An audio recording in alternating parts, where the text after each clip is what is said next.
A suggestion has been made that Jamaica consider the establishment of a Center for Safe Sport similar to that which exists in the United States.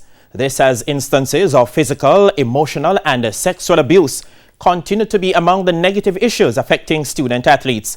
Karen Madden has been following the issue. The U.S. Center for Sport was established following the conviction of former U.S. gymnastics team Dr. Larry Nassar after he sexually assaulted hundreds of children and women, including U.S. Olympic gymnasts.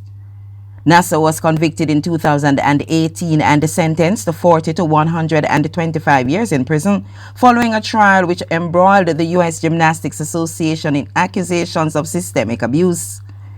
Jerice Colon is the Chief Executive Officer of the non-profit organization. We're authorized by the United States Congress, and we're the only organization within the states that does this.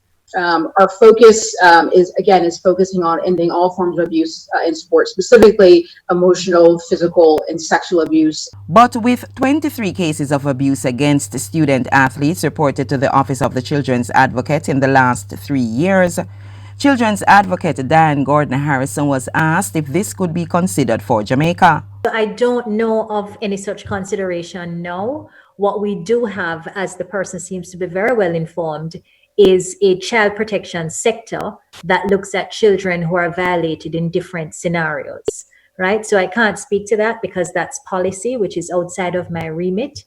But I think it would come down to a question of resources.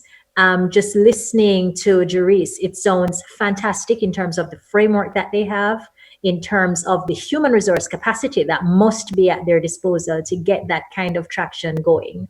So I think it's something that's worth looking at.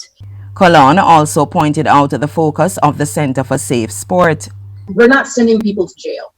Our goal is to make sure that sport is safer. And so while there are often going to be parallel investigations that law enforcement will conduct alongside us, our goal is to remove people from sport who ought not be there. And so at the end of the day, we're simply saying you can't participate. And then we leave it to governing bodies to say you can't work here anymore. We leave it to law enforcement to say, we're going to do something different.